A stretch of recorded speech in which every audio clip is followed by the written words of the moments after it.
Moving onwards to our next session on AI powered automation, the game changer for accounts payable.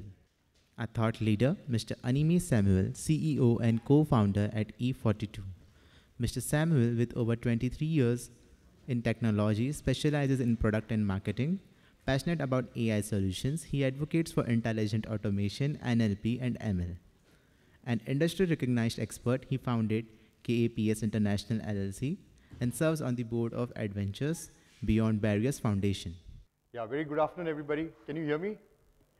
All right.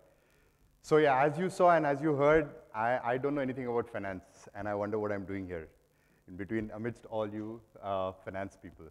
And as you can see, I'm not at all a finance person, right? But let's talk today about one aspect of automation which I'm sure most of you are trying, or most of you have already attempted, and most of you might, and some of you will still be looking at, what is the, how can I bring about a transformation in accounts payable. I'm just going to take on that part, but just to give you a basic idea, E42 is a no-code platform on which enterprises are building various kinds of what we call as AI co-workers, right? So, so just to give you a few examples, Mahindra, they have built, anybody from Mahindra here?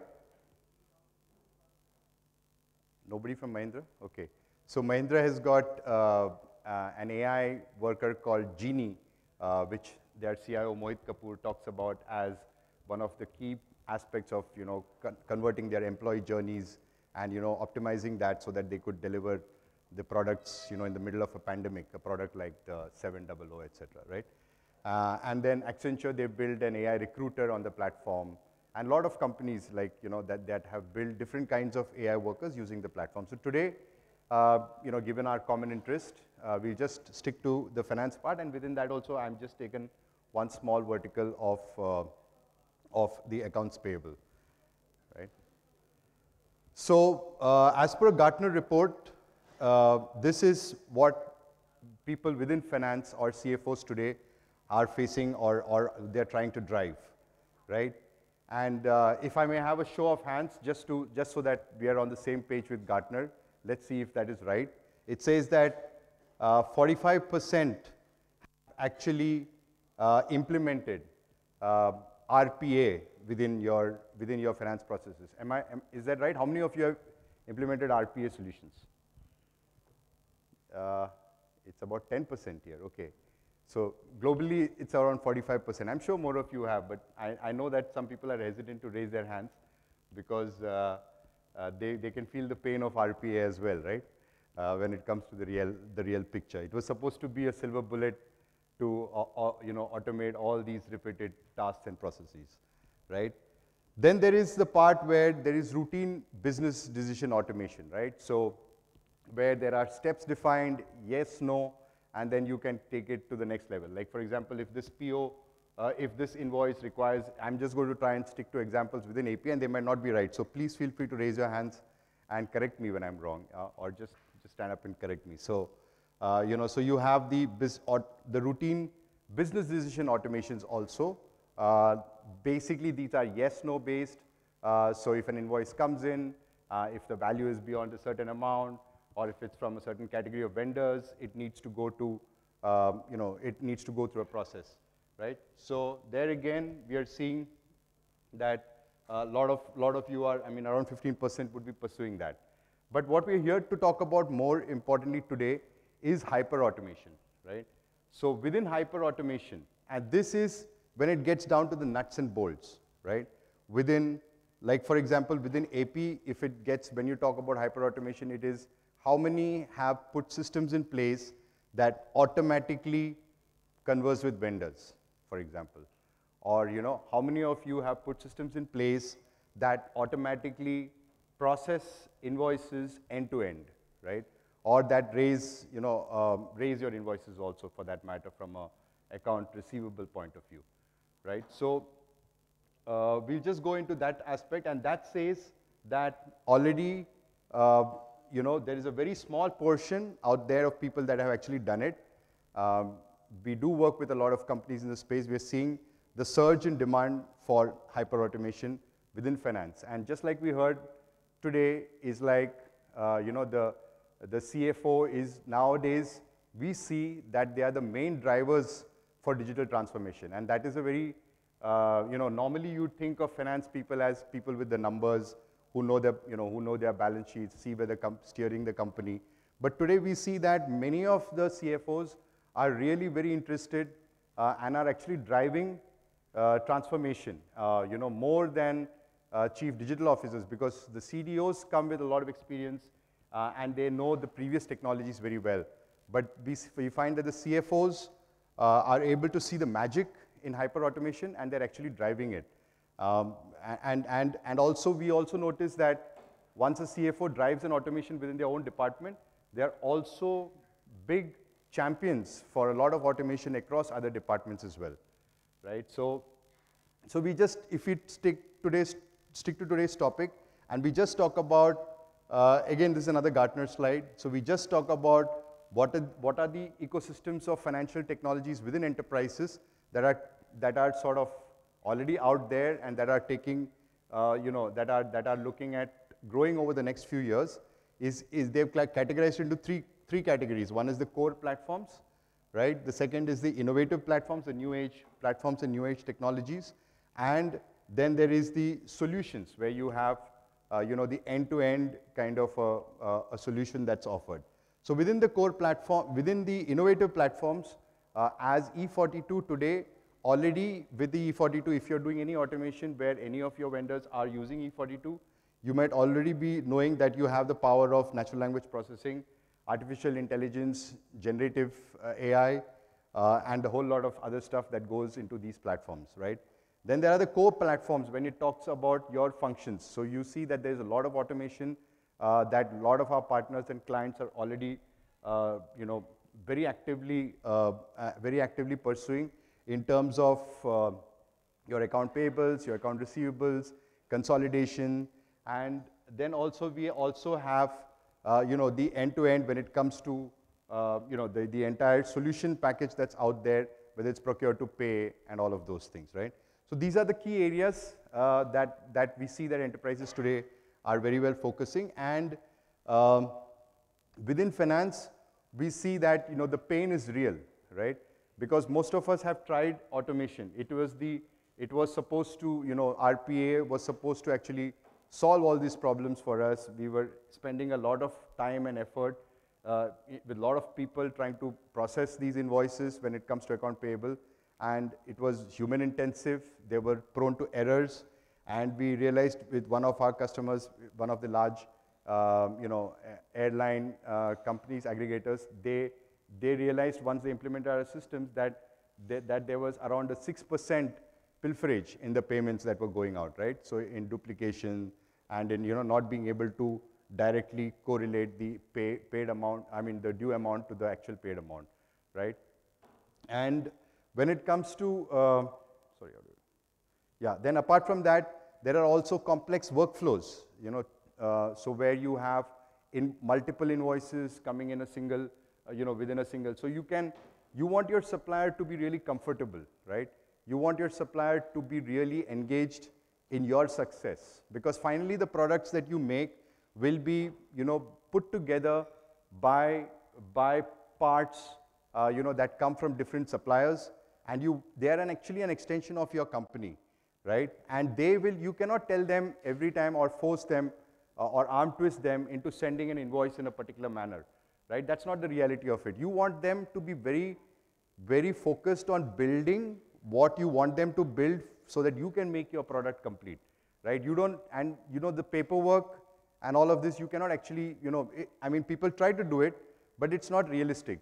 As long as I'm getting the best part, if given a choice between two vendors, the one who's sending, multiple invoices or too many line items in an invoice, or, all of those things but he's delivering a good spare part for you or a good service to you, vis-a-vis somebody who's not delivering good service but gives you a very good invoice. Obviously, you will choose the former, right? That is where, where we see that within your enterprise, we'll have to set up sometimes really complex workflows and, to manage that.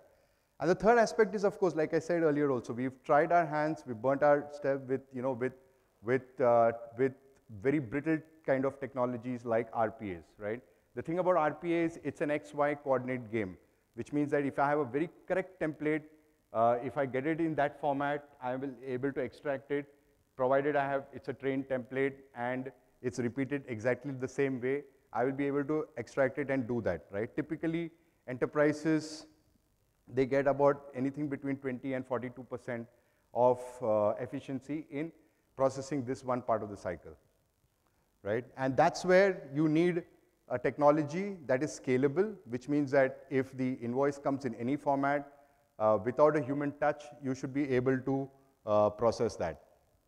And that is where Neil, which is an AI AP executive, comes into play. So the Neil, what it does, it's an end-to-end automation, which means that it is built on, because it's built on the E42 platform, it comes inbuilt with a lot of AI functionality. And just to give you a little bit idea of the platform, it's a very highly secure platform. It's a platform that's recognized in reports by the likes of Gartner, IDC, etc. It's a report where all our partners, whichever systems we have integrated it, has also appreciated it. Like we are the winners of the SAP ACE Award, we're the winners of Microsoft AI for All Award, where we empower a lot of their partners, who are now our partners also with AI solutions. Oracle also have done a case study on one of our use cases for South Indian Bank on Oracle's website, right? So all the systems that we have connected with, have integrated with, have also recognized this platform. And so this single platform comes powered with conversational AI, with generative AI, with intelligent document processing, all of these things. So there are many processes within your organizations that you can actually automate, right? But when we come back to Neil, because Neil can converse, it can talk to vendors, it can ask them their concerns, it can tell them that, look, hey, I got a repeat invoice, this is already processed. Would you like me to send the correct one? Would you like to send the right one? Because this seems to be a duplicate one. And then I can build, any of the most complex workflows also can be built on the platform. Like one of the customers that we're working with today, once an invoice comes in after extraction, they do 53 validations, right? So typically you hear of validations like a goods receipt note or a advance shipping note or any of those things. But there are enterprises that we work with, they've got really complex workflows. They check bank guarantee, they check the terms in the PO. It's not just matching a PO and then seeing if the goods are received and paying it out, right? So you can build these complex workflows on the platform.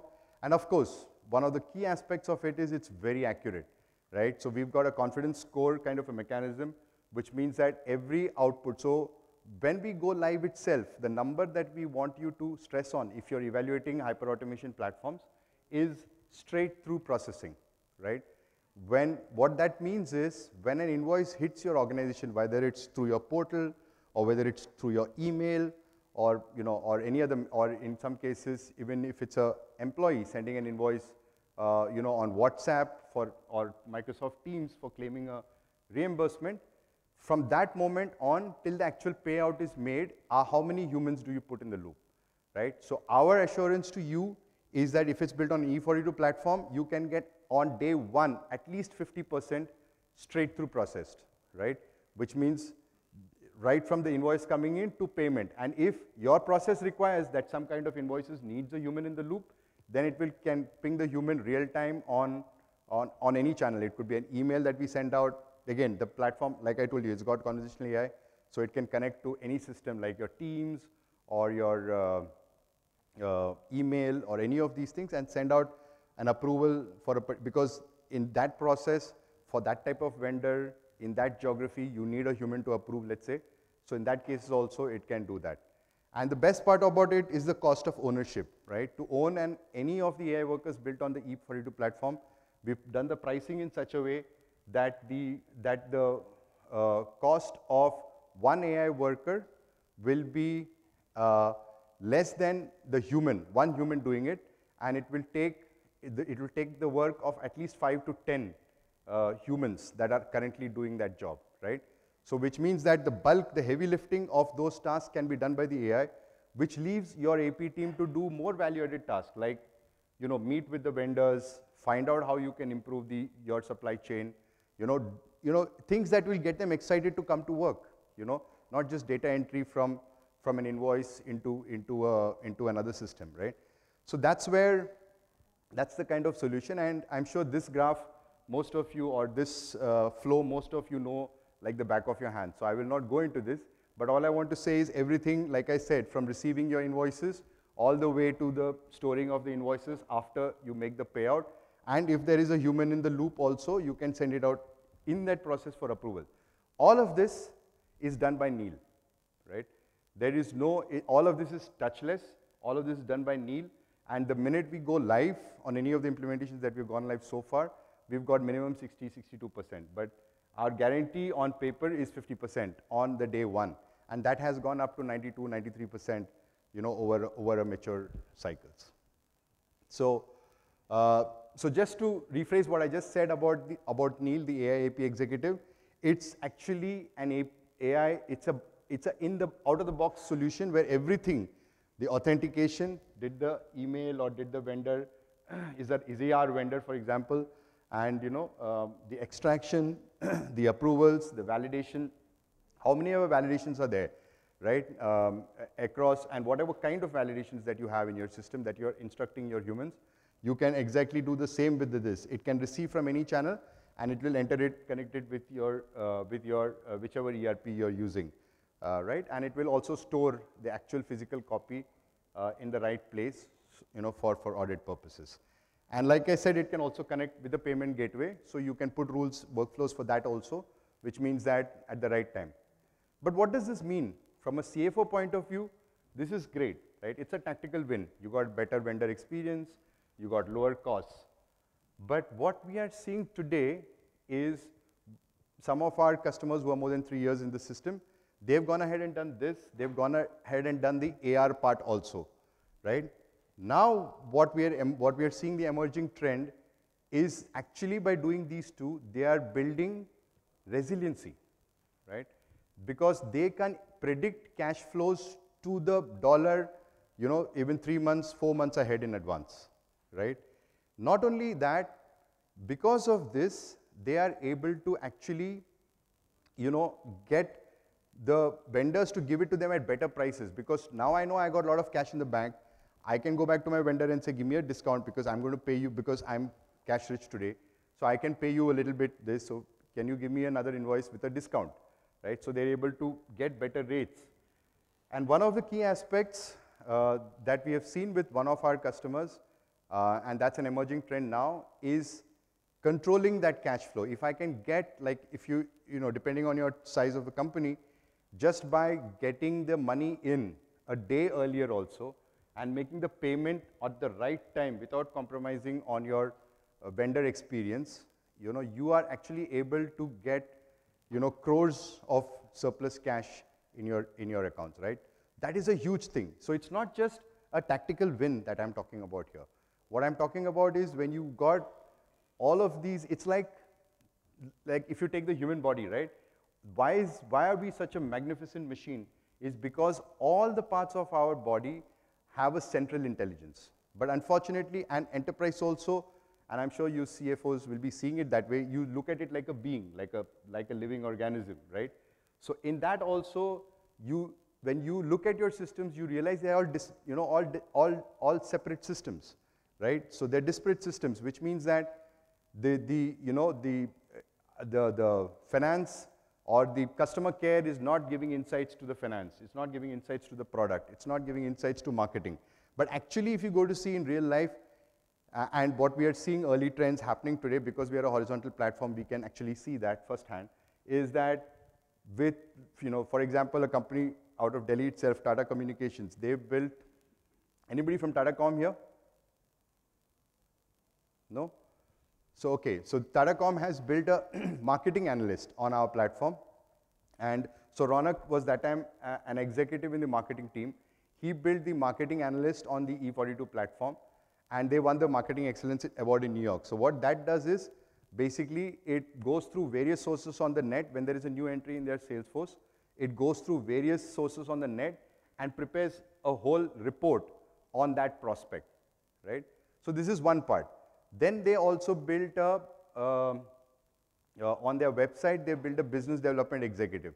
Now this, based on who you are, if you look for a Tatacom, if you're looking for an undersea cable or a lease line or whatever, any of their product category, when you visit their website, the page will be refreshed based on that, right? So it's an impact into their top line as well, right? And similarly, when you look at, and they also built customer care on the platform. So when you do all of these things, every customer care interaction will add data or enrich, entities, across the organization. So that is the power of it. So when you have one AI worker, you're doing that. So I already got the bell once, so I think I'll go faster, and I will invite you to our stall to actually see the AI AP executive in action. We've got a stall outside. Nivedita is here, right?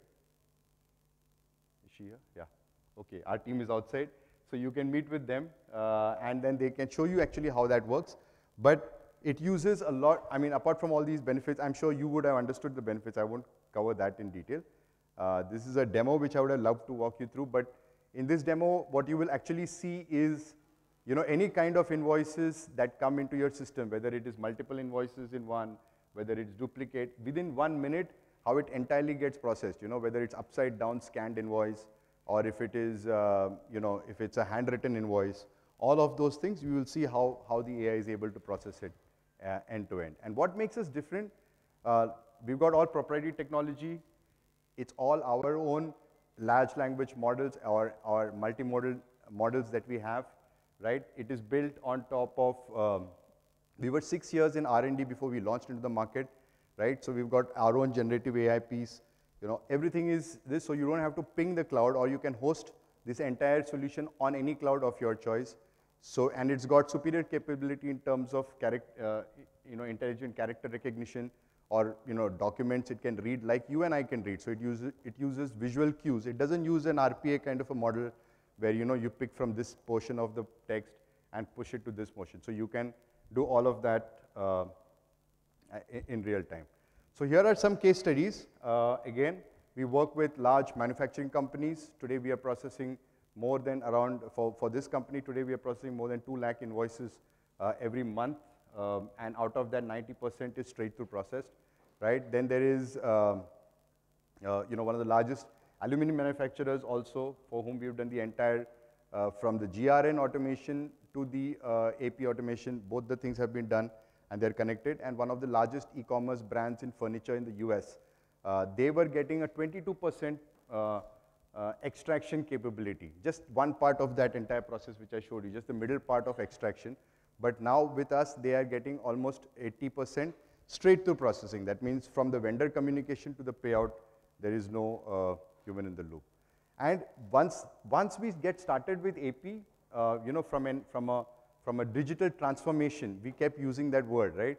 But the basic thing about digital or any kind of transformation is when you say something is transformed, the main rule of thumb or the definition itself is that it should not be recognizable from the previous avatar, right?